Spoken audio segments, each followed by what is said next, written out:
പേര് ഉദയകുമാർ എന്നാണ്. വയനാട് ജില്ലയില് പൂതാടി എന്ന് പറഞ്ഞ സ്ഥലത്താണ്. നമുക്കറിയാം നമ്മുടെ കമ്പനിയുടെ ഇന്ന് ITC ലീഡർ ആയിട്ടുള്ള WID ഷാജി സാറിന്റെ വീടിന്റെ തൊട്ടടുത്താണ് എന്റെ വീട്. എന്നെ ഈ വെർച്വൽ പ്ലാറ്റ്ഫോമിലേക്ക് ക്ഷണിച്ച ഉമർസ്ഥാക്കും അതോടൊപ്പം തന്നെ MC ചെയ്തുകൊണ്ടിരിക്കുന്ന നമ്മുടെ ബഷീർ സാർ, ആദ്യമായി നന്ദി ആദ്യമായിട്ട് തന്നെ അറിയിക്കുകയാണ്.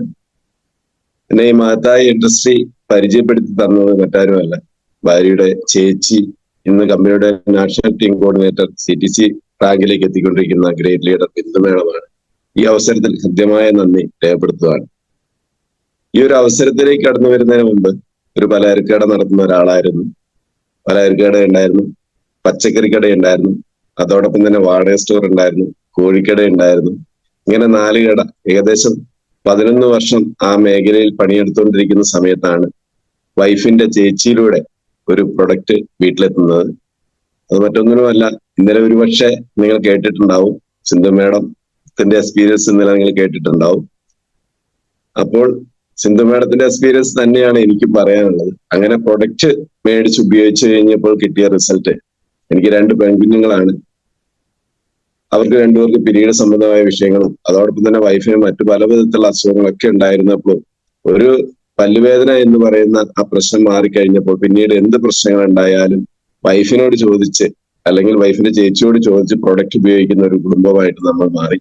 അതിനു മുന്നേ എത്രയോ കാലം, വർഷങ്ങളായിട്ട് ഡോക്ടറെ കണ്ട് മാറാതിരുന്ന പല പ്രശ്നങ്ങളും നമ്മളെ പ്രൊഡക്റ്റ് ഉപയോഗിച്ച് ഓരോന്നോരോന്നായി ഉപയോഗിച്ച് കഴിഞ്ഞപ്പോൾ അതുമായി ബന്ധപ്പെട്ട് പിന്നീട് ഹോസ്പിറ്റലിൽ പോകേണ്ടി വരുന്ന അവസ്ഥ ഇല്ലാതായപ്പോൾ ഈ പ്രൊഡക്റ്റ് വൈഫ് കുറേശ്ശെയായിട്ട് മേടിച്ച് ഉപയോഗിക്കാനും അതോടൊപ്പം തന്നെ വൈഫ് ഉപയോഗിച്ച് കഴിഞ്ഞപ്പോൾ കിട്ടിയ റിസൾട്ട്, വൈഫ് ജോലി ചെയ്തുകൊണ്ടിരിക്കുന്ന ആ സ്ഥലത്തെ ഇവരുടെ മാറ്റം കണ്ടുകൊണ്ട് തന്നെ അവര് ചോദിച്ചു കഴിഞ്ഞപ്പോൾ കുറേശ്ശെയായിട്ട് ഉൽപ്പന്നം അവര് മേടിച്ചപ്പോൾ റീറ്റെയിൽ ചെയ്യാനും ഒക്കെ തുടങ്ങിക്കഴിഞ്ഞപ്പോൾ ചെറിയ ചെറിയ വരുമാനങ്ങളൊക്കെ കിട്ടാൻ തുടങ്ങിക്കഴിഞ്ഞപ്പോൾ വൈഫായിട്ട് ഏറ്റെടുത്ത ഒരു ബിസിനസ്സാണ്.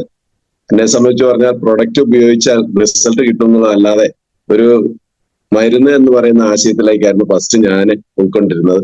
അതുകൊണ്ട് തന്നെ അസുഖം വരുമ്പോൾ പിന്നെ ചിന്തിച്ചാൽ മതിയല്ലോ എന്നുള്ള ഇതിന് കാരണത്താൽ ഞാൻ ഇതിനെക്കുറിച്ച് ചിന്തിക്കാനോ പഠിക്കാനോ ഒന്നും തയ്യാറായില്ല. പക്ഷെ വൈഫ് പ്രൈവറ്റ് മേഖല ജോലി ചെയ്തുകൊണ്ടിരുന്ന കൂടെ തന്നെ ഈ ഉൽപ്പന്നങ്ങൾ കുറേശ്ശെയായിട്ട് കൊടുക്കുമ്പോൾ കിട്ടുന്ന പ്രോഫിറ്റ് അവരുടെ അയൽക്കൂട്ടത്തിൽ അടയ്ക്കാനും അതോടൊപ്പം തന്നെ മക്കളുടെ വിദ്യാഭ്യാസത്തിന് വണ്ടിക്കൂലിയും മറ്റ് ചെറിയ ചെറിയ ആവശ്യങ്ങൾക്കായിട്ട് അവർ വിനിയോഗിക്കാൻ തുടങ്ങി കഴിഞ്ഞപ്പോൾ അതിനൊക്കെ എന്നോട് ചോദിച്ചിട്ടായിരുന്നു, അല്ല എന്റെ കടയിൽ വന്ന് പൈസ എടുത്തിട്ടായിരുന്നു ഈ കാര്യങ്ങളൊക്കെ ചെയ്തുകൊണ്ടിരുന്നതെങ്കിൽ പിന്നീട് അങ്ങോട്ട് ഈ വരുമാനം കിട്ടാൻ തുടങ്ങി കഴിഞ്ഞപ്പോൾ കുറേശ്ശെയായിട്ട് എന്നോട് ചോദിക്കാണ്ടായി. ആ ഒറ്റ കാരണത്താൽ പൈസ പോകുന്നില്ലല്ലോ എന്ന് കരുതി മാത്രം കണ്ണടച്ചൊരു ബിസിനസ്സാണ്. അപ്പോ പിന്നീട് ഒരു 1.5 വർഷക്കാലം അങ്ങനെ കടന്നുപോയി. ഞാൻ എന്റെ ബിസിനസ്സും അവളുടെ ബിസിനസ്സുമായിട്ട് കടന്നു പോകുന്ന സമയത്ത് എന്നെ സംബന്ധിച്ച് പറഞ്ഞിട്ടുണ്ടെങ്കിൽ അവക്ക് ഏകദേശം ഈ ബിസിനസ്സിലൂടെ തന്നെ ഒരു 40,000 രൂപ അക്കൗണ്ടിൽ വരുമാനം കിട്ടുകയാണ്. ആ സമയത്ത് 2019 കാലത്ത് വയനാട്ടിലെ സംബന്ധിച്ചിടത്തോളം പ്രളയം വന്ന സമയത്ത് നമുക്കറിയാം നാട്ടിൻപുറമാണ്, അതുകൊണ്ട് തന്നെ കച്ചവടം ഗണ്യമായിട്ട് കുറഞ്ഞു. കടയിലുണ്ടായിരുന്ന പല ഉൽപ്പന്നങ്ങളും കുറയാൻ തുടങ്ങി. നമ്മുടെ സ്ഥിരമായിട്ട് കാണുന്ന ആൾക്കാരൊക്കെ പണിയില്ലാതെ വന്നപ്പോൾ കടയിലെ സാധനങ്ങളൊക്കെ കടം മേടിക്കാൻ തുടങ്ങി. അവർക്ക് കറക്റ്റ് സമയത്ത് പറഞ്ഞ സമയത്തൊന്നും തിരിച്ചു തരാൻ കഴിയാതെ വന്നപ്പോൾ എനിക്കത് റീപർച്ചേസ് ചെയ്ത് വെക്കാനും അതോടൊപ്പം തന്നെ നമ്മുടെ വാടക സ്റ്റോർ ഏകദേശം 6 മാസമായിരുന്നു. പുതിയൊരു 6 ലക്ഷം രൂപ നമ്മുടെ തൊട്ടടുത്ത ബാങ്കിൽ നിന്നും വായ്പ എടുത്ത് തുടങ്ങിയതായിരുന്നു. 6 മാസത്തെ കച്ചവടമാണ് വാടക സ്റ്റോറിനൊക്കെ കിട്ടുക. അപ്പൊ ആ പ്രളയ സമയത്ത് ഈ കച്ചവടം നടക്കേണ്ട സമയമായിരുന്നു. അപ്പൊ അതുകൊണ്ട് തന്നെ കല്യാണമോ ഫംഗ്ഷനോ മറ്റു കാര്യങ്ങളോ ഒന്നും നടക്കാത്തത് കൊണ്ട് തന്നെ ആ കച്ചവടം മുടങ്ങി. അങ്ങനെ 2-3 അടവൊക്കെ ബെൻഡായി. ഇങ്ങനെ ഇരിക്കുന്ന സമയത്ത് നമുക്കറിയാം ആൾക്ക് എന്ത് പൈസ കൊടുക്കാനുണ്ടെങ്കിലും നമ്മളെ സംബന്ധിച്ചിടത്തോളം വളരെ ബുദ്ധിമുട്ടാണ്. ഒന്നല്ലെങ്കിൽ പൈസ കൊടുക്കാണെങ്കിൽ നമുക്ക് മാനസികമായിട്ട് ഭയങ്കര പ്രയാസം മറ്റു കാര്യങ്ങളൊക്കെ അനുഭവപ്പെടും. അങ്ങനെ ആ മാനസിക പ്രയാസത്തിൽ ഞാനും ഇരിക്കുന്ന സമയത്ത് വൈഫ് എന്നോട് ചോദിച്ചു, എന്റെ മുഖത്തെ ഭാവവ്യത്യാസം കണ്ടുകൊണ്ട് തന്നെ ഒരു ദിവസം കിടക്കാൻ നേരത്ത് ചോദിച്ചു, നിങ്ങൾക്ക് എന്താ പറ്റിയെന്ന് ചോദിച്ചു. അപ്പൊ ഞാൻ പറഞ്ഞു, ചെറുപ്പം മുതലേ തന്നെ ഞങ്ങൾ അറിയുന്നവരാണ്. അത് തന്നെയുമല്ല, കല്യാണം കഴിഞ്ഞതിന് ശേഷവും നമ്മളെ സംബന്ധിച്ചിടത്തോളം എന്ത് കാര്യങ്ങൾ ഉണ്ടായാലും ഷെയർ ചെയ്ത് അവളും ജോലി ചെയ്യുന്നു, ഞാനും ജോലി ചെയ്യുന്നു. അങ്ങനെ കിട്ടുന്ന വരുമാനം കൊണ്ടാണ് നമ്മുടെ കുടുംബങ്ങളൊക്കെ വളരെ കൃത്യമായിട്ട് പോയിക്കൊണ്ടിരുന്നത്. എന്ത് കാര്യങ്ങളും ഷെയർ ചെയ്ത് ജീവിക്കുന്നവരായതുകൊണ്ട് തന്നെ എന്റെ മുഖത്തെ ഭാവവ്യത്യാസം കണ്ടപ്പോൾ ആശാത്തി ചോദിച്ചു എന്താ പറ്റിയെന്ന് ചോദിച്ചു. അങ്ങനെ ഞാൻ പറഞ്ഞു ഈ കണക്കിന് പോവുകയാണെങ്കിൽ ഒരുപക്ഷെ നമ്മൾ പഴയ അവസ്ഥയിലേക്ക് നമ്മൾ പോകും. കാരണം കടയിലെ സാധനങ്ങൾ പറ്റെ കുറഞ്ഞു. അത് തന്നെയുമല്ല പിന്നെ ഇതുപോലെ പോയാൽ നമ്മളെ സംബന്ധിച്ച് പറഞ്ഞാൽ പിടിച്ചു നിൽക്കാനാവില്ല എന്ന് പറഞ്ഞപ്പോൾ പുള്ളിക്കാരത്തി പറഞ്ഞു എന്റെ അക്കൗണ്ടിൽ ഒരു പൈസയുണ്ട്, നമുക്കത് എടുക്കാന്ന് പറഞ്ഞു. അപ്പൊ അതിനു മുന്നൊക്കെ ജോലി ചെയ്ത് കിട്ടിയിരിക്കുന്ന ശമ്പളം 30-ാം തീയതി അല്ലെങ്കിൽ 2-ാം തീയതി ആ സമയം ആകുമ്പോഴേക്കും എന്റെ കയ്യിൽ കൊണ്ടുതരും. ആശാത്തിക്ക് എന്ത് സാധനം മേടിക്കണ്ടെങ്കിലും അല്ലെങ്കിൽ ഈ വീട്ടിലേക്ക് എന്ത് സാധനങ്ങൾ മേടിക്കാനുണ്ടായാലും ഞാൻ മേടിച്ചു കൊടുക്കണം. ഒരു സാധനത്തിന് പുറത്തിറങ്ങിയ സാധനം സ്വന്തമായിട്ട് മേടിച്ചിട്ടുള്ള ശീലമോ മറ്റു കാര്യങ്ങളോ ഒന്നും ഇല്ലാത്തതുകൊണ്ട് തന്നെ അപ്പൊ ഞാൻ ചോദിച്ചു അത് ഏതാ പൈസ എന്ന് ചോദിച്ചു. അതുണ്ടെന്ന് പറഞ്ഞു. അപ്പൊ നമുക്കറിയാം ഈ പെണ്ണുങ്ങൾക്ക് സാധാരണഗതിയിൽ ഒരു സമ്പാദനശീലം ഉള്ളതാണ്. അപ്പൊ ജോലി ചെയ്ത് കിട്ടുന്ന ശമ്പളത്തിൽ നിന്ന് ഒരു വിഹിതം എനിക്ക് കൊണ്ട് തന്ന് ബാക്കി ഡിപ്പോസിറ്റ് ആയിട്ട് ചെയ്ത് കാണും. അങ്ങനെയായിരിക്കും അതിന്റെ ബാലൻസ് നൽകി ഞാൻ ചികിത്സ. അങ്ങനെ ഇരിക്കുന്ന സമയത്ത് എന്നോട് പറഞ്ഞു ബാങ്കിലെ അക്കൗണ്ടിൽ ഒരു പൈസ ഉണ്ട് എന്ന് പറഞ്ഞപ്പോൾ താൽക്കാലികമായിട്ട് എന്റെ അടവ് കഴിച്ചതാവും എന്ന് കരുതി പിറ്റേ ദിവസം കടയടച്ച് ഞാൻ തൊട്ടടുത്തുള്ള ബാങ്കില് നമുക്ക് അക്കൗണ്ടുള്ള ബാങ്കിൽ പോയി. അവിടെ ജോലി ചെയ്തുകൊണ്ടിരിക്കുന്ന സ്ഥാപനത്തിന്റെ തൊട്ടടുത്ത് തന്നെയാണ് ഈ ബാങ്ക്. അപ്പൊ അവിടെ ഇരിക്കുന്ന ഒരു സ്റ്റാഫ് നമ്മളെ നേരത്തെ തൊട്ട് അറിയാവുന്ന ഒരു സ്റ്റാഫാണ്. അപ്പൊ അവിടെ ഇരിക്കുന്ന ടീച്ചറെ വിളിക്കും. ടീച്ചറോട് പറഞ്ഞു എന്റെ അക്കൗണ്ടില് പിന്നെ പൈസ കുടിശ്ശികയുണ്ട്, മറ്റേ ബാങ്കിന്റെ ലോണ് കുടിശ്ശികയുണ്ട്, ഇവരുടെ അക്കൗണ്ടിൽ ഒരു പൈസ ഉണ്ടെന്ന് പറഞ്ഞു, അതെടുത്ത് ഇങ്ങോട്ട് അടയ്ക്കണം എന്ന് പറഞ്ഞു. അപ്പൊ ഞങ്ങൾ നേരത്തെ തൊട്ട് അറിയാവുന്ന ടീച്ചർ ആയതുകൊണ്ട് തന്നെ ടീച്ചർ ലാപ്പ് നോക്കിയിട്ട് പറഞ്ഞു നിന്റെ പിന്നെ കാര്യങ്ങളെല്ലാം നീ അറിയാത്ത ഏത് പൈസയാണ് അവളുടെ അക്കൗണ്ടിലുള്ളതെന്ന് പറഞ്ഞു. അങ്ങനെ ടീച്ചർ അവിടെ നിന്ന് ലാഭം നോക്കുകയാണ്. ലാഭം നോക്കുന്ന സമയത്ത് നമുക്കറിയാം എവിടുന്ന് NEFT വന്നാലും അത് വളരെ കൃത്യമായിട്ട് നമ്മുടെ അക്കൗണ്ടിൽ അത് രേഖപ്പെടുത്തും. അങ്ങനെ ഈ 1.5 വർഷക്കാലം കൊണ്ട് ആശാത്തി ചെയ്തതിലൂടെ ചെറുതും വലുതുമായിട്ടുള്ള ചെറിയ ചെറിയ വരുമാനങ്ങൾ അതിൽ വരുന്ന ടീച്ചർ കാണുകയാണ്. അവിടെ ഒരിക്കൽ സ്റ്റാഫ് കാണുകയാണ് 250 ഉണ്ട്, 300 ഉണ്ട്, 800 ഉണ്ട്. അങ്ങനെ ചെറുതും വലുതുമായിട്ട് ഞാൻ ആഴ്ച നോക്കുന്ന സമയത്ത് ഏകദേശം 40,000 രൂപ അക്കൗണ്ടിൽ വരുമാനമായിട്ട് കിട്ടിയതായിട്ടാണ് കാണുന്നത്. അപ്പൊ അവിടെ ഇരിക്കുന്ന സ്റ്റാഫ് അടക്കം ഞെട്ടി. കാരണം എന്ന് വെച്ചിട്ടുണ്ടെങ്കിൽ ഒരു മാസത്തിൽ പണിയെടുത്ത് കഴിഞ്ഞിട്ടുണ്ടെങ്കിൽ ഒരു ബാങ്ക് ഉദ്യോഗസ്ഥയ്ക്ക് അത്രയും പൈസ കിട്ടില്ല. അപ്പൊ ഇതിനു മുന്നേ പ്രൊഡക്റ്റ് ടീച്ചർക്കൊക്കെ കൊടുത്തിട്ടുണ്ട്. ഈ ബിസിനസ് അല്ലെങ്കിൽ ഈ പ്രൊഡക്റ്റ് കൊടുക്കുന്ന ടീച്ചർക്കും അറിയാം. അപ്പൊ ഇങ്ങനെ milestone marketing global private limited എന്ന നമ്മുടെ കമ്പനിയുടെ ആഴ്ച വരുമാനം 40,000 കിട്ടിക്കഴിഞ്ഞപ്പോൾ അവരടക്കം ഞെട്ടി. അപ്പോ അങ്ങനെ നോക്കി കണ്ട് എന്റെ ഒരു 3 അടവ് വെൻഡിങ് ഉണ്ടായിരുന്നു. ഏകദേശം 23,000 രൂപയോളം വെൻഡിങ് ഉണ്ടായിരുന്നു. ആ പൈസ തൽക്കാലം എടുത്ത് ഞാൻ അടച്ചു. പക്ഷെ എന്റെ മനസ്സിൽ ഈ പൈസ 40,000 രൂപ കിട്ടിക്കഴിഞ്ഞപ്പോൾ എന്റെ മനസ്സിൽ ശരിക്കും പറഞ്ഞ സന്തോഷമല്ല ഉണ്ടായത്. എനിക്ക് പിന്നെ ഭയങ്കരമായിട്ടുള്ള പേടിയായിരുന്നു ഉണ്ടായത്. കാരണം നമുക്കറിയാം 2013 കാലഘട്ടത്തിൽ വയനാട്ടിനെ സംബന്ധിച്ചിടത്തോളം ഏറ്റവും കൂടുതൽ പിടിച്ചുലക്കിയ ഒന്ന് തന്നെയായിരുന്നു മണിച്ചെയിൻ എന്ന് പറയുന്നത്. മണിച്ചെയിൻ തട്ടിപ്പിലൂടെ ഒരുപാട് പേര് അകത്തുപോയി എന്നുള്ളൊരു സ്ഥാന പത്രക്കട്ടിങ്ങും മറ്റു കാര്യങ്ങളൊക്കെ കണ്ടിട്ടുണ്ടാവും. അപ്പൊ നമുക്ക് ഇതിനു മുന്നേ നമ്മളെ സംബന്ധിച്ചിടത്തോളം സോപ്പും പേസ്റ്റും ഹെയർ ഓയിലും ഒക്കെ വിറ്റിട്ടുള്ള ഒരു ബിസിനസ് ആണ് ഇതിനെ അറിയപ്പെടുന്നത്. അപ്പൊ ഞാനും കരുതിയത് അങ്ങനെ തന്നെയാണ്. ഇതിനു മുന്നേ ഉൽപ്പന്നം കഴിച്ചിട്ടുള്ള റിസൾട്ട് വീട്ടിലുണ്ടെങ്കിലും സോപ്പും പേസ്റ്റും ആണ് അറിയപ്പെടുന്നത്. അപ്പൊ ഈ സോപ്പും പേസ്റ്റ് ഒക്കെ വിറ്റിട്ട് ഈ ആഴ്ചയിൽ അതിന് മുമ്പ് എന്നോട് പറഞ്ഞിട്ടുണ്ട് 2,10,000 രൂപ കിട്ടും എന്നൊക്കെ എന്നോട് പറഞ്ഞപ്പോൾ ഞാൻ ഒരു ചെവി കൂടെ കേട്ട് മറു ചെവി കൂടെ അത് വിട്ട ഒരാളാണ്. കാരണം എന്താ വെച്ചാൽ 11 വർഷമായിട്ട് ട്രഡീഷണൽ മാർക്കറ്റില് നല്ല രൂപത്തിൽ കച്ചവടം ചെയ്തൊരു വ്യക്തിയാണ് ഞാൻ. അവർ ഏകദേശം 10-15 ലക്ഷം രൂപ ഇട്ടിട്ട് ഇൻവെസ്റ്റ് ചെയ്ത് ബിസിനസ് ചെയ്ത ഒരാളായിട്ട് ആ 11 വർഷം ഞാൻ ചെയ്തിട്ട് എന്റെ ഒരാഴ്ച പോലും അല്ലെങ്കിൽ ഒരു മാസം പണിയെടുത്തിട്ട് പോലും ഒരു 30,000 രൂപ ബാലൻസ് എനിക്ക് വെക്കാൻ കഴിഞ്ഞിട്ടില്ല. ആ സമയത്താണ് സോപ്പും പേസ്റ്റും ഇട്ടിട്ട് ആഴ്ചയിൽ ഈ പറയുന്ന 2,10,000 രൂപ കിട്ടും എന്ന് പറഞ്ഞു. അപ്പൊ അതുകൊണ്ട് തന്നെ ആ 2,10,000 രൂപ എന്റെ ജീവിതത്തില് ഞാൻ ഇതുവരെ കേൾക്കാത്ത ഒന്നായതുകൊണ്ട് തന്നെ നാട്ടിൽ നടക്കാത്തൊരു സംഭവം എന്നാണ് എന്റെ മനസ്സിൽ ധാരണയുള്ളത്. അപ്പൊ അതൊരു വെറും വാക്ക് എന്ന രൂപത്തിൽ ഞാൻ അതിനെ കണ്ണടച്ച് വിട്ടതാണ്. അങ്ങനെ കിട്ടിയപ്പോഴാണ് ഈ 40,000 രൂപ ഇതിനകത്ത് കിട്ടിക്കഴിഞ്ഞപ്പോൾ സോപ്പും പേസ്റ്റും വിറ്റിട്ട് ഇത്രയൊക്കെ കിട്ടുകയാണെങ്കിൽ ഇതിലെന്തോ തട്ടിപ്പുണ്ട് എന്നൊരർത്ഥത്തിൽ തന്നെ ഞാൻ അതിന് മനസ്സിലാക്കുകയും താൽക്കാലികമായിട്ട് ബാങ്കിൽ അടയ്ക്കാനുള്ള പൈസ ആ പൈസയിൽ നിന്ന് എടുത്ത് അടച്ച് ഞാൻ നേരെ തിരിച്ച് കടയിലേക്ക് പോന്നു. ആശാത്തി അവരുടെ ജോലി സ്ഥാനത്തേക്കും പോയി. അങ്ങനെ ഇരിക്കുന്ന സമയത്ത് വൈകുന്നേരം വന്നപ്പോൾ ഞാൻ പറഞ്ഞു ഇതിലെന്തോ കുഴപ്പമുണ്ട്, ഇത്രയും പൈസയൊക്കെ ഒരാഴ്ചയെ കിട്ടണമെങ്കിൽ ഇതിലെന്തോ ചെറിയ ചെറിയ പ്രശ്നങ്ങളുണ്ട്. നീ എന്തെങ്കിലും ഒരു പുലിവാല് പിടിച്ച് അല്ലെങ്കിൽ ഇത് ബിസിനസ് ചെയ്ത് ആർക്കെങ്കിലുമൊക്കെ എന്തെങ്കിലുമൊക്കെ ആയി കഴിഞ്ഞിട്ടുണ്ടെങ്കിൽ ഞാൻ നിന്റെ പുറകെ നടക്കേണ്ടി വരും എന്ന് പറഞ്ഞ് വീട്ടിൽ വന്നു കഴിഞ്ഞപ്പോൾ ഞാനിങ്ങനെ പരാതി പറഞ്ഞു. അങ്ങനെ നിരന്തരമായിട്ട് ശല്യം ചെയ്യാൻ തുടങ്ങി കഴിഞ്ഞപ്പോൾ വൈഫിന്റെ ചേച്ചിയെ വിളിച്ചു. ഇവന് പിന്നെ ഇങ്ങനെ വീട്ടിൽ ഇങ്ങനെ പ്രശ്നങ്ങൾ ഉണ്ടാക്കുന്നുണ്ട് അങ്ങനെ പറഞ്ഞിട്ടുണ്ടായി. അങ്ങനെ കുറച്ച് ദിവസം കഴിഞ്ഞു കഴിഞ്ഞപ്പോൾ ഇതിന്റെ ഒരു പ്രോഗ്രാം ബത്തേരി വെച്ച് തുടങ്ങി. ബത്തേരി വെച്ച് നമ്മുടെ ഗ്രേറ്റ് ലീഡർ ആയിട്ടുള്ള ഇന്നത്തെ കമ്പനിയുടെ ITC ലീഡർ ആയിട്ടുള്ള സുലാൽ സാറിന്റെ ഒരു പ്രോഗ്രാമാണ് ഞാൻ ആദ്യമായിട്ട് അറ്റൻഡ് ചെയ്തത്. അത് മനസ്സോടുകൂടി തന്നെയാണ് പോയത് മറ്റൊന്നുമല്ല, എനിക്ക് ചെയ്യാൻ വേണ്ടിയിട്ടല്ല. വൈഫ് ഈ ബിസിനസ്സിലേക്ക് ഇറങ്ങിക്കഴിഞ്ഞാൽ എന്തെങ്കിലും കുഴപ്പം പറ്റിക്കഴിഞ്ഞാൽ അല്ലെങ്കിൽ ഇതിനെന്തെങ്കിലും നിയമപരമായിട്ടുള്ള സപ്പോർട്ടോ മറ്റു കാര്യങ്ങളും, എനിക്ക് പല വിധത്തിലുള്ള സംശയങ്ങൾ ഉണ്ടായിരുന്നു. പ്രൊഡക്റ്റ് കഴിച്ചിട്ട് റിസൾട്ട് ഉണ്ട്, നമ്മുടെ വീട്ടിൽ റിസൾട്ട് ഉണ്ടെന്നല്ലാതെ എനിക്ക് ഇതിന്റെ നിയമ സാധ്യതയോ മറ്റു കാര്യങ്ങളോ ഈ ബിസിനസിനെ കുറിച്ചോ ഒന്നും എനിക്ക് അറിയില്ലായിരുന്നു. അപ്പൊ അതുകൊണ്ട് തന്നെ വൈഫ് ഈ ബിസിനസ്സിലേക്ക് ഇറങ്ങുമ്പോൾ അവളെ പ്രൊട്ടക്ട് ചെയ്യുക, അല്ലെങ്കിൽ ഈ ബിസിനസ്സിൽ എന്തെങ്കിലും കുഴപ്പമുണ്ടോ എന്ന് അറിയാൻ വേണ്ടി മാത്രമാണ് ഞാൻ ആ ട്രെയിനിങ്ങിലേക്ക് ഞാൻ പോയത്. അങ്ങനെ മനസ്സോട് കൂടി തന്നെയാണ് പോയത്. ഇവിടുന്ന് പോകുമ്പോൾ ഒരു അരമണിക്കൂറേ ഞാൻ ഇരിക്കുള്ളൂ. ഉച്ച കഴിഞ്ഞ് വന്ന് നല്ല ഒരു 2-2:30 മണിയാകുമ്പോൾ പാലുകാർ വരും. ആ സമയത്ത് കടയിൽ വന്നിട്ടുണ്ടെങ്കിൽ നല്ല കച്ചവടം കിട്ടും. ആ സമയം ആകുമ്പോഴേക്കും എനിക്ക് കടയിൽ വരണം എന്ന് പറഞ്ഞിട്ടാണ് ഞാൻ പോകുന്നത്. ഫസ്റ്റ് തന്നെ ഇവിടുന്ന് പ്രോഗ്രാമിന് പോകുന്ന സമയത്ത് ഇന്നത്തെ സിന്ധു മേഡത്തിന്റെ അനിയത്തി മഞ്ജു മേഡം ഉണ്ടായിരുന്നു. അതുപോലെ തന്നെ സിന്ധു മേഡത്തിന്റെ ആങ്ങള രാജേഷ് സാർ ഉണ്ടായിരുന്നു. അങ്ങനെ 3-4 പേര് കൂടിയിട്ടാണ് ഞങ്ങൾ ആ പ്രോഗ്രാമിൽ പോകുന്നത്. ആ പ്രോഗ്രാമിൽ പോയിട്ട് ഞാൻ ഏകദേശം നേരത്തെ എനിക്ക് ഇറങ്ങി വരണമല്ലോ, ഏകദേശം 10-25 പേര് മാത്രമാണ് ബത്തേരി ആ പ്രോഗ്രാമിൽ ഉണ്ടായത്. അപ്പോൾ ഞാന് അവിടെ ചെന്ന് നോക്കുമ്പോൾ ഞാൻ ആദ്യമായിട്ട് കാണുന്നത് നമ്മുടെ ഗ്രേറ്റ് ലീഡർ ആയിട്ടുള്ള ഷാജി സാറെയാണ്. ഞാൻ അറിയുന്ന വ്യക്തിയായതുകൊണ്ട് തന്നെ ഷാജി സാറെ അറിയാം. അതോടൊപ്പം തന്നെ ഷാജി സാറുടെ അനിയൻ ഇന്നത്തെ കമ്പനിയുടെ നാഷണൽ ടീം കോർഡിനേറ്റർ ആയിട്ടുള്ള സന്തോഷ് സാറുണ്ട്.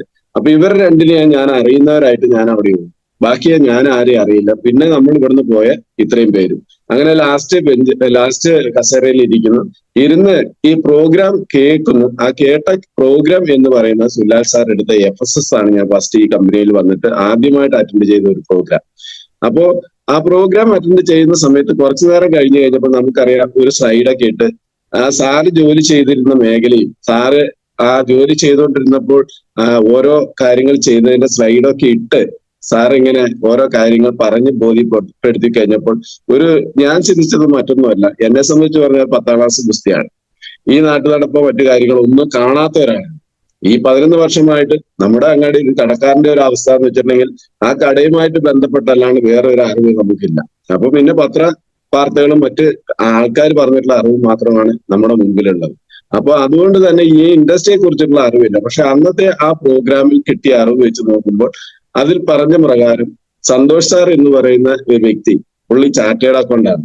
അപ്പൊ നല്ലൊരു വിദ്യാഭ്യാസമുള്ള ഒരു വ്യക്തി ഈ ബിസിനസ് മാറ്റിയിട്ട്, അതായത് പുള്ളി ചെയ്തുകൊണ്ടിരിക്കുന്ന മേഖല മാറ്റിയിട്ട് പുള്ളിക്കാരന് ഈ ബിസിനസ് ചെയ്യണമെങ്കിൽ പുള്ളിക്കാരനെ ഇതിനെക്കുറിച്ച് പഠിച്ച് മനസ്സിലാക്കാണ്ട് ചെയ്യില്ല എന്നൊരു തിരിച്ചറിവ് എനിക്ക് കിട്ടി.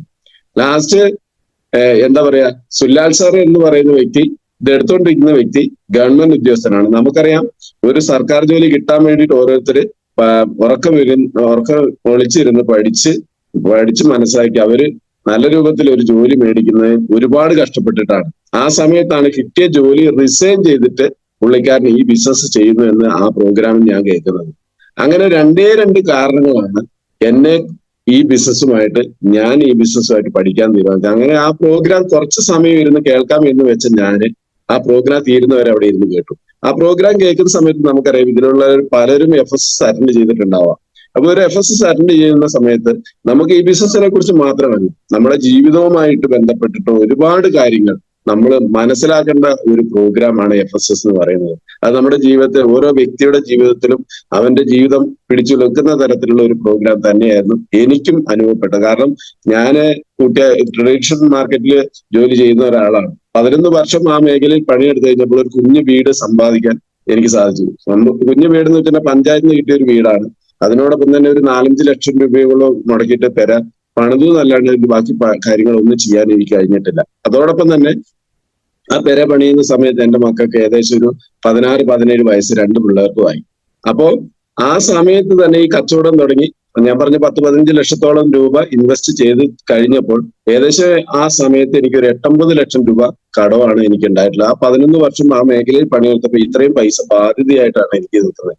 അപ്പൊ ആ FSS തന്നെ ചോദിക്കുന്നുണ്ട്, ഇത്രയും കാലം പണിയെടുത്തിട്ട് നിങ്ങളുടെ ബാങ്ക് ബാലൻസ് എന്താണെന്ന് ചോദിക്കും. അപ്പൊ ഞാൻ നോക്കുമ്പോൾ ഈ 9 ലക്ഷം രൂപ കടമാണ് ഉള്ളത്.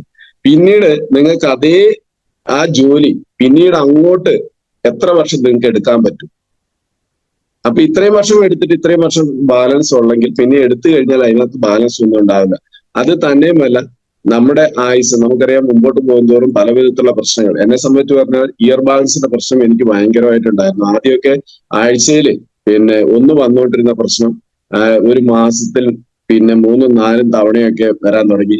പിന്നീട് അത് ആഴ്ചയിൽ തന്നെ 3-4 തവണ വരാൻ ഇരുന്ന് കഴിഞ്ഞപ്പം മരുന്ന് കഴിച്ചും അടുത്ത് പല വിധത്തിലുള്ള ഹോസ്പിറ്റലുകളിൽ ഞാൻ പോയി. കോഴിക്കോട് അടക്കം പോയിട്ട്, മെഡിക്കൽ കോളേജ് അടക്കം പോയിട്ട് MRI അടക്കം ചെയ്തു. പല ഡോക്ടർമാർ പറയുന്ന ഒരു പ്രശ്നം, നിങ്ങൾക്ക് വെയിറ്റ് എടുക്കാൻ പാടില്ല, റെസ്റ്റ് എടുക്കാനാ പറയുന്നത്. പക്ഷെ എന്നെ സംബന്ധിച്ച് പറഞ്ഞാൽ 2 പെൺപിള്ളേരാണ്, മറ്റാരും ഇല്ല. വീട്ടിലാണെങ്കിൽ അച്ഛനും അമ്മയും കൂലിപ്പണിക്കാരാണ്. സാധാരണ കുടുംബത്തിൽപ്പെട്ട ഒരാള് ഇതുപോലുള്ള ഒരു കുടുംബത്തിലെ നാഥൻ എന്ന നിലയിൽ നമ്മൾ പണിയെടുക്കാതെ ഇരുന്നുള്ള ഒരു അവസ്ഥ. അപ്പൊ അങ്ങനെ ചിന്തിച്ചു കഴിഞ്ഞപ്പോൾ എന്നെ സംബന്ധിച്ചിടത്തോളം മാനസികമായിട്ട് ഏറെ തളർന്ന് 2 മാസം ഈ ഇയർ ബാലൻസിന്റെ പ്രശ്നമായിട്ട് ലീവ് എടുത്തിരിക്കുന്ന ഒരു സമയം പോലും ഉണ്ടായിട്ടുണ്ടായിരുന്നു. ആ സമയത്താണ് ഈ ഒരു പ്രോഗ്രാം, അത് കഴിഞ്ഞിട്ടാണ് ഞാൻ ഈ പ്രോഗ്രാം അറ്റൻഡ്. അപ്പൊ എനിക്ക് പണിയെടുക്കാൻ പറ്റാത്ത ഒരു സമയം വന്നു കഴിഞ്ഞാൽ എന്ത് ചെയ്യും എന്നുള്ള ഒരു ചോദ്യം അവിടെ നിന്ന് ഉണ്ടായി കഴിഞ്ഞപ്പോൾ എന്റെ ജീവിതത്തിൽ അത് അനുഭവപ്പെട്ടുകൊണ്ട് തന്നെ ഞാൻ അതിനെക്കുറിച്ചാണ് പിന്നീട് ചിന്തിച്ചത്. കാരണം ഈ പണി ചെയ്തിട്ട് എന്റെ ജീവിതത്തിൽ ഇത്രയും വർഷമായിട്ട് 9 ലക്ഷം രൂപ കടമുണ്ടെങ്കിൽ ഒരു കാരണവശാലും ഞാൻ ഈ ബിസിനസ്സിൽ രക്ഷപ്പെട്ടില്ല എന്നുള്ളൊരു അറിവ് എനിക്ക് ഉണ്ടായിരുന്നു. ആ പ്രോഗ്രാം കുറച്ച് സമയം കേട്ടിരിക്കാൻ പോയ ഞാന് ആ പ്രോഗ്രാം തീരുന്നവരെ കേട്ടിരിക്കും. ഇതിന്റെ നിയമത്തിന്റെ സാധുതയും ഈ പ്രൊഡക്റ്റിന്റെ പിന്നിലുള്ള ഡോക്ടർമാരെ, എന്നെ സംബന്ധിച്ച് പറഞ്ഞാൽ ഈ പ്രൊഡക്റ്റ് ഒക്കെ ആർക്കെങ്കിലും കൊടുത്തിട്ട് എന്തെങ്കിലും ആയിക്കഴിഞ്ഞാൽ ഞാൻ ഇതിന്റെ പുറകെ പോകണ്ടേ? അല്ലെങ്കിൽ ഒരു മണിച്ചെയിൻ തട്ടിപ്പോ അങ്ങനെയുള്ള ആളെ ചേർക്കുന്ന പരിപാടിയാണെങ്കിൽ ഇവിടെ എന്തെങ്കിലും ഒരു കുടുക്കത്തിൽ കൂടി കഴിഞ്ഞാൽ ഞാൻ ഇതിന്റെ പുറകെ പോകണ്ടേ? അങ്ങനെയുള്ള പല വിധത്തിലുള്ള സംശയങ്ങൾ എന്റെ മനസ്സിലുണ്ടായിരുന്നു. ആ പ്രോഗ്രാം തീരുന്നവരെ ഞാൻ കേട്ടിരിക്കുകയും അതിനുശേഷം എന്റെ മനസ്സിലുള്ള സംശയങ്ങളെല്ലാം അവരുമായിട്ട് ഡിസ്കസ് ചെയ്ത് എന്റെ സംശയങ്ങൾ നീക്കി ഞാൻ ആ പ്രോഗ്രാം തീർന്നു കഴിഞ്ഞ് ഞാനും എന്റെ വൈഫും കൂടെ പുറത്തിറങ്ങി കഴിഞ്ഞപ്പോൾ എന്റെ വൈഫിനോട് പറഞ്ഞു, ബിസിനസ് നല്ല ബിസിനസ്സാണ്, നീ ചെയ്തോ, നിനക്ക് വേണ്ടുന്ന സപ്പോർട്ട് ഞാൻ ചെയ്തു തരാമെന്ന് പറഞ്ഞു. അതിനു മുന്നേ ഈ 1.5 വർഷക്കാലം എന്നെ സംബന്ധിച്ച് പറഞ്ഞിട്ടുണ്ടെങ്കിൽ പ്രൊഡക്റ്റ് ഉപയോഗിച്ച റിസൾട്ട് ഉണ്ടെങ്കിലും കുറച്ചധികം മറ്റുള്ളവർക്കൊക്കെ വൈഫ് പ്രൊഡക്റ്റ് കൊടുത്ത് റിസൾട്ട് ആയപ്പോൾ അവര് രണ്ടാമത് പ്രൊഡക്റ്റ് ചോദിച്ച സമയത്ത് കുറച്ചധികം പ്രൊഡക്റ്റ് വീട്ടിൽ വന്ന സമയത്ത് അത് ഞാൻ കച്ചവടം അന്ന് ഒരു ദിവസം കട കൂട്ടി വീട്ടിൽ വരുന്ന സമയത്ത് എന്റെ മേശപ്പുറത്ത് ഇങ്ങനെ പ്രൊഡക്റ്റ് ഇരിക്കുകയാണ്, ഒരു പൊട്ടി നിറയെ. അപ്പൊ നമുക്കറിയാം ഇതിലെ ഉൽപ്പന്നങ്ങളെല്ലാം ചുവന്നിരിക്കുന്ന ഉൽപ്പന്നങ്ങളാണ്. ടോണിക്കായിട്ടും അതോടൊപ്പം തന്നെ നമുക്ക് ക്യാപ്സൂൾ രൂപത്തിലും മറ്റ് പല രൂപത്തിലും ചുമന്നിരിക്കുന്ന പ്രൊഡക്റ്റുകളാണ്. കുറച്ചധികം പ്രൊഡക്റ്റ് കണ്ടപ്പോൾ എനിക്ക് മനസ്സിലായി ഇത് വീട്ടിലേക്കല്ല മറ്റാർക്കോ കൊടുക്കാനാന്നുള്ള കാര്യം എനിക്ക് മനസ്സിലായി. അപ്പൊ ഞാൻ ഇവളോട് പറഞ്ഞു, നമ്മൾ കഴിക്കുന്ന ഓക്കെ, നമുക്ക് കുഴപ്പമില്ല, നമ്മൾ കഴിക്കാം. പക്ഷെ ഇത് മറ്റുള്ളവർക്ക് ആർക്കെങ്കിലും കൊടുത്തു കഴിഞ്ഞാൽ ഭയങ്കര വലിയ വിഷയങ്ങൾ ഉണ്ടാവും. അങ്ങനെ വിഷയങ്ങൾ ഉണ്ടായി കഴിഞ്ഞാൽ ഒരുപക്ഷെ തന്നെ ഞാൻ ഈ വീട്ടിൽ നിന്ന് പോലും ഇറക്കി വിടുന്നുള്ള ഒരു ഭീഷണി സ്വരത്തിൽ, അത് നിർത്താൻ വേണ്ടിയിട്ടാണ് ഭീഷണി സ്വരത്തിൽ പറഞ്ഞ ഒരാളാണ്. അപ്പൊ എന്നെ പേടിച്ച് ഈ 1.5 വർഷം കട്ടിലിന്റെ അടിയിൽ വെച്ച് വരെ പ്രൊഡക്റ്റ് വിറ്റിട്ടാണ് ആശാദ് ഈ 1.5 വർഷം അതിനു മുന്നേ ഉണ്ടായിരുന്നത്. അപ്പം അങ്ങനെ ചെയ്ത കാലയളവിലാണ് ഈ പറയുന്ന 40,000 രൂപ കിട്ടിയത്. അപ്പം ഞാനും കൂടെ ഈ ബിസിനസ് അറിഞ്ഞു അതിനെ സപ്പോർട്ട് ചെയ്യാൻ നല്ല രൂപത്തിൽ വിജയം ഉണ്ടാക്കി എടുക്കാം എന്നുള്ള തിരിച്ചറിവ് എനിക്ക് ആ ബത്തേരിയിൽ വെച്ചുണ്ടായ ആ പ്രോഗ്രാമിൽ ഒരു തിരിച്ചറിവുണ്ടായി. അങ്ങനെ അന്ന് മുതൽ സപ്പോർട്ട് ചെയ്യാൻ തുടങ്ങി. സപ്പോർട്ട് എന്ന് പറയുമ്പോൾ നമുക്കറിയാം, അതിന് മുന്നേ ബിസിനസ് ചെയ്യുന്നവരിരിക്കുന്ന സമയത്ത് ഒന്നില്ലെങ്കിൽ വൈഫിന്റെ ആങ്ങളെ വേണം, ആരോടെങ്കിലും ബിസിനസ് പറയാനോ അല്ലെങ്കിൽ ആരെങ്കിലും കാണാൻ പോകാനോ ഉണ്ടെങ്കിൽ വൈഫിന്റെ ആങ്ങളയ്ക്ക് വണ്ടിയുണ്ട്, വൈഫിന്റെ ആങ്ങളെ വേണം എന്റെ വൈഫിനെ കൊണ്ടുപോകാൻ. അതോടൊപ്പം തന്നെ അല്ലെങ്കിൽ ഷാജി സാറ് കൊണ്ടുപോകണം. അപ്പൊ പല സമയത്തും വർക്കിന് പോകുന്ന സമയത്ത് നമുക്കറിയാം, ഒരാളോട് ഒരു സമയം ചോദിച്ചു കഴിഞ്ഞാൽ ആ സമയത്ത് ഇവരുടെ വർക്കിന്റെ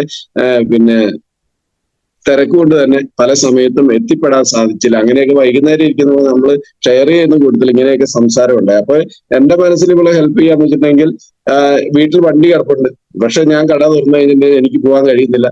പിന്നീട് അങ്ങനെ പറഞ്ഞിട്ടിരിക്കുന്ന സമയത്ത് ഞാൻ പറഞ്ഞു, നീ വർക്കുള്ള സമയത്ത് നേരത്തെ പറ, ഞാൻ നിന്റെ കൂടെ വരാമെന്ന് പറഞ്ഞു. അപ്പൊ അങ്ങനെ പിന്നീട് അങ്ങനെ സപ്പോർട്ട് ചെയ്യാൻ തുടങ്ങി. ഞാന് ചിലപ്പോ നമുക്കറിയാം കോഴിക്കടയൊക്കെ ചെയ്യുന്ന ഒരാൾക്ക് അവരുടെ ഡ്രസ് കോഡ് എന്ന് പറയുമ്പോൾ നമുക്കറിയാം ഒരു ബനിയനും കൈലുമുണ്ടൊക്കെ ആയിരിക്കും. അപ്പൊ വിളിക്കുന്ന സമയത്ത് നമ്മൾ എന്താക്കും, ആ വണ്ടി എടുത്തിട്ട് ബനിയനും കൈലുമുണ്ടായിരിക്കും.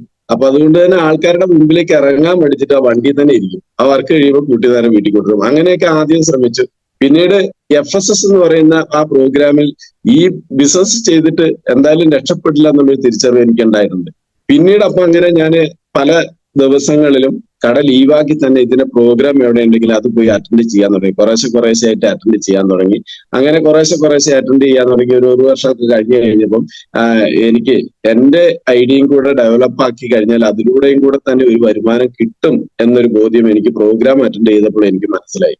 അങ്ങനെ ഞാൻ എന്റെ ഒരു ഐഡിയയും കൂടെ ഡെവലപ്പ് ആക്കി DTC റാങ്കിൽ എത്താൻ തുടങ്ങി കഴിഞ്ഞപ്പോൾ എന്റെ ഒരു ഐഡിയയും കൂടെ ഞാൻ ഡെവലപ്പ് ആക്കി അങ്ങനെ ഞാൻ കുറേശ്ശെ ആയിട്ട് വർക്ക് കൊടുക്കാൻ തുടങ്ങി. അങ്ങനെ ചെറിയൊരു 50,000 ബിസിനസ്സോളിയും മാച്ച് ചെയ്ത് കഴിഞ്ഞപ്പോൾ എനിക്ക് ബത്തേരിയിൽ വെച്ച് 2019 ഒരു RTP എന്ന് പറയുന്ന ഒരു ട്രെയിനിങ് പ്രോഗ്രാം അറ്റൻഡ് ചെയ്യാനുള്ള ഭാഗ്യം ഉണ്ടായി.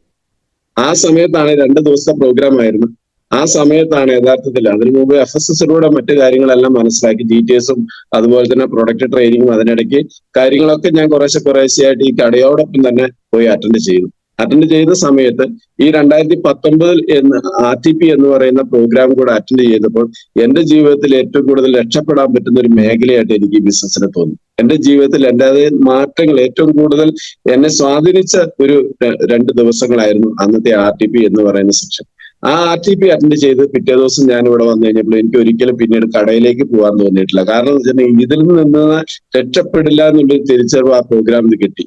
അങ്ങനെ മനസ്സോടെ നമുക്കറിയാം പോവാണ്ടിരിക്കാനും പറ്റില്ല. ഏകദേശം 10-15 ലക്ഷത്തോളം രൂപ കടയിലേക്ക് മുടക്കി കഴിഞ്ഞ ആ സമയത്ത് പെട്ടെന്ന് നമുക്ക് ഒരു സുപ്രഭാതത്തിൽ അത് നിർത്തിയിട്ട് പോരാൻ പറ്റില്ല. കാരണം പല വിധത്തിലുള്ള ഇടപാടുകൾ ആ സമയത്ത് നടക്കുന്നുണ്ടായിരുന്നു. അങ്ങനെ മനസ്സോടുകൂടി ഒരാഴ്ച പോയി കഴിഞ്ഞ് ഒരു ദിവസം രാവിലെ ഇവിടെ വന്നിട്ട് കട തുറന്ന് ഒരു 10:30 വീട്ടിൽ വന്നിട്ട് ആശാദ്യോട് പറഞ്ഞു ഇനി തൊട്ട് കടയിൽ പോകുന്നില്ല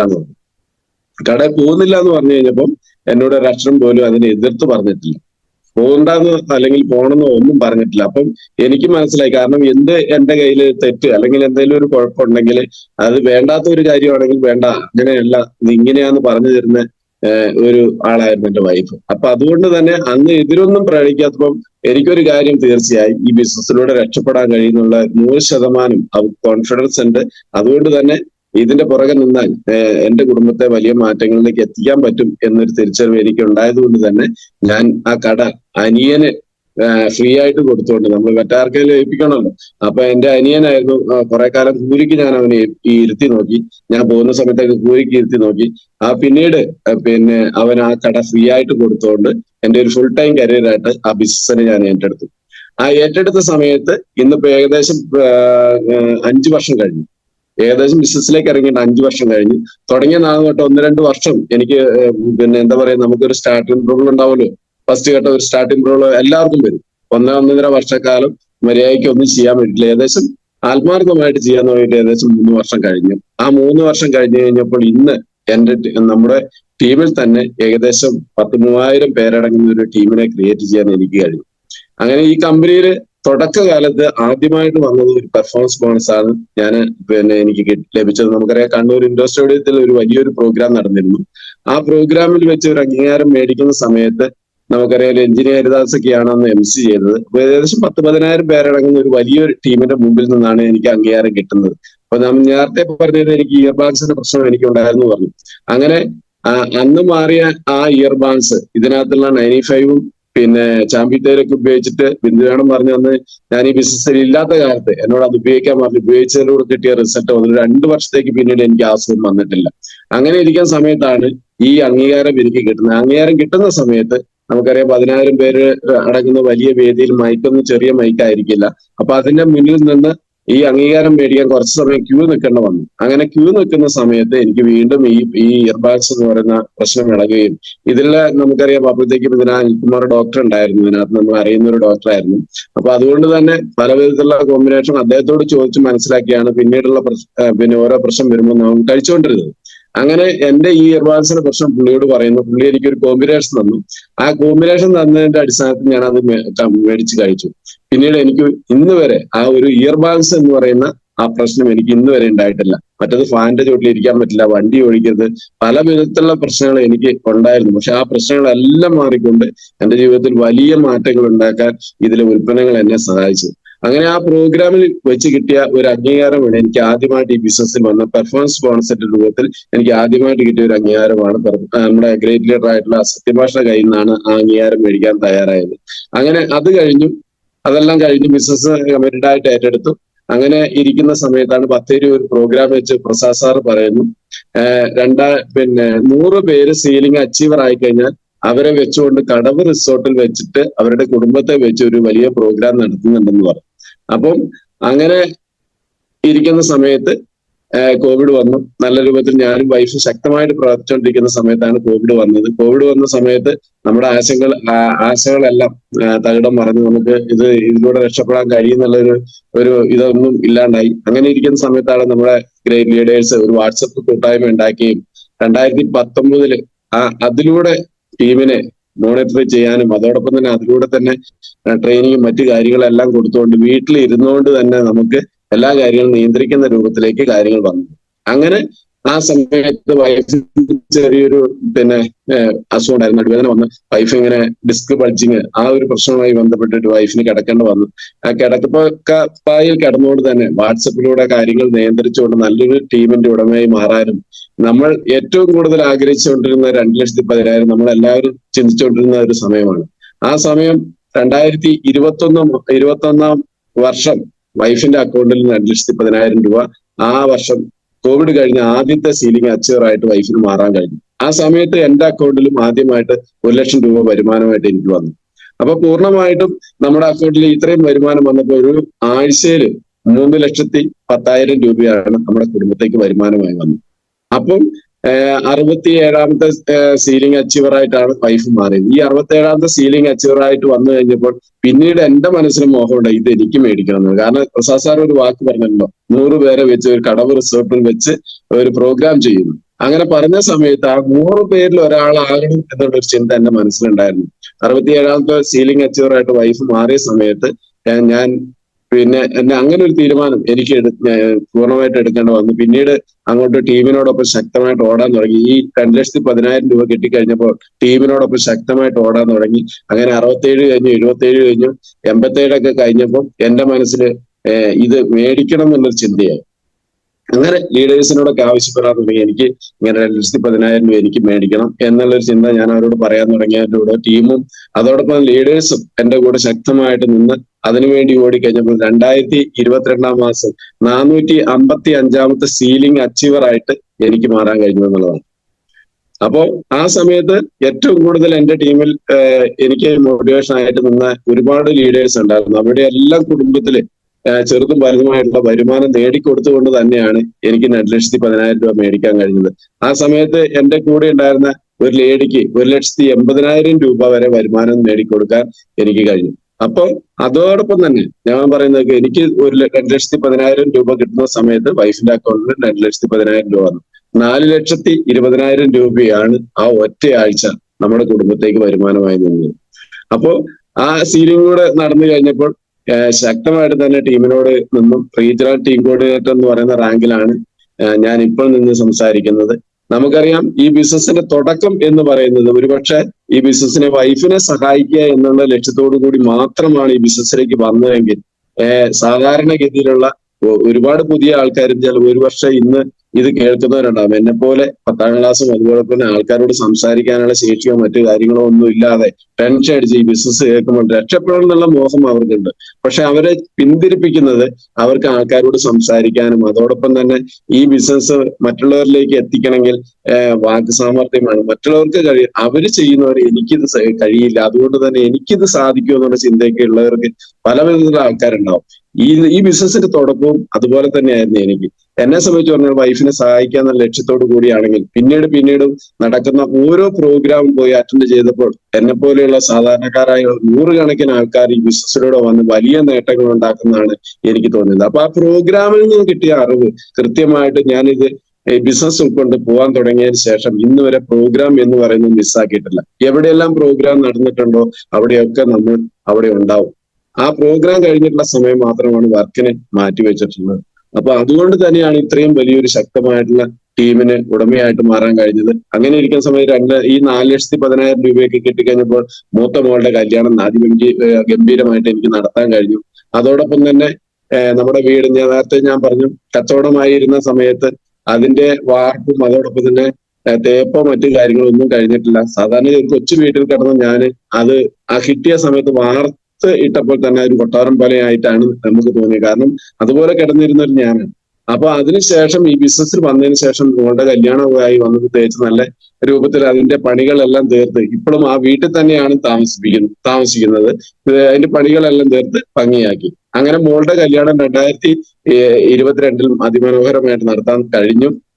അതുകൂടാതെ നമുക്കറിയാം, ആദ്യം സിന്ധു മാഡം DTC ആയിരുന്ന സമയത്ത് എനിക്ക് ഒരു കൊച്ചു വണ്ടി ഈ ബിസിനസ്സിലൂടെ ആദ്യം ഉണ്ടായിരുന്നു. അപ്പൊ DTC ആയി ZTC ആയ സമയത്ത് എന്നെ സംബന്ധിച്ച് പറഞ്ഞാൽ ഈ ബിസിനസ്സിൽ ഞങ്ങൾ രണ്ടുപേരും ഇറങ്ങുമ്പോൾ ഇതിനകത്ത് എന്തെങ്കിലും ഒരു മാറ്റം നമുക്ക് വേണമല്ലോ എന്ന് കരുതിയിട്ട് എന്താ പറയാ, കയ്യിലുണ്ടായിരുന്ന വണ്ടി മാറ്റിയിട്ട് ഒരു വലിയൊരു വാഗണറിലേക്ക്, ബിഗ് വാഗണർ എന്ന് പറഞ്ഞ ഒരു പുതിയൊരു വാഹനത്തിലേക്ക് ആദ്യം മാറാൻ കഴിഞ്ഞു.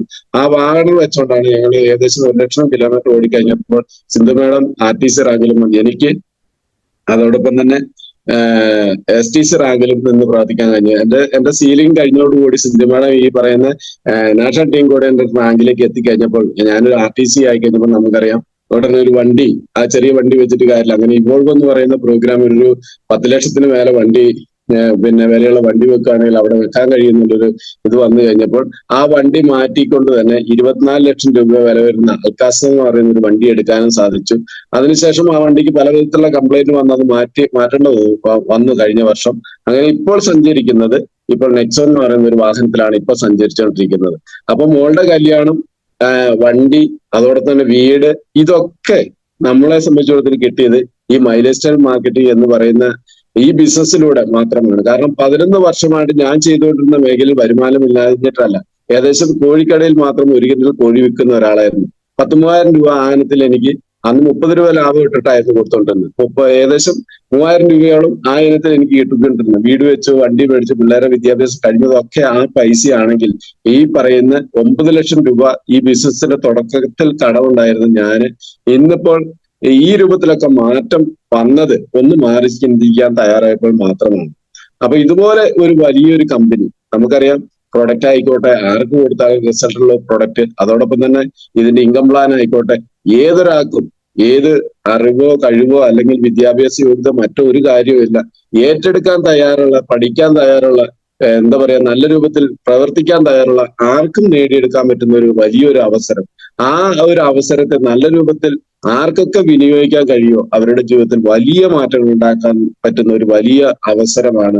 എന്റെ ജീവിതത്തിലൂടെ എനിക്ക് വന്ന മാറ്റം അത് തന്നെയാണ് നിങ്ങൾ കാണേണ്ടത്. അപ്പൊ നമുക്ക് എല്ലാവർക്കും വലിയ മാറ്റങ്ങൾ ഉണ്ടാക്കാൻ പറ്റുന്ന നല്ലൊരു അവസരമായി ഇതിനെ കണ്ടുകൊണ്ട് തന്നെ ഇതിനെ ശക്തമായിട്ട് പഠിക്കുക, അതോടൊപ്പം തന്നെ പ്രോഗ്രാംസ് അറ്റൻഡ് ചെയ്യുക. നമ്മളെ സംബന്ധിച്ച് പറഞ്ഞാൽ തുടക്കക്കാരായിട്ടുള്ള വ്യക്തികൾ നമുക്കറിയാം, റീറ്റെയിൽ അത് ശക്തമായിട്ട് ചെയ്യുക. അതിനോടൊപ്പം തന്നെ റീറ്റെയിൽ ആണ് ഈ ബിസിനസിന്റെ ആദ്യ വരുമാനം എന്ന് പറയുന്നത്. നമുക്കറിയാം, ഈ ബിസിനസ്സിൽ വരുമ്പോൾ അക്കൗണ്ടിലല്ല വരുമാനം കിട്ടുന്നത്. ശക്തമായിട്ട് റീറ്റെയിൽ ചെയ്താൽ, അതിനെ റീപർച്ചേസ് ചെയ്താൽ അക്കൗണ്ടിൽ വരുമാനം വരും.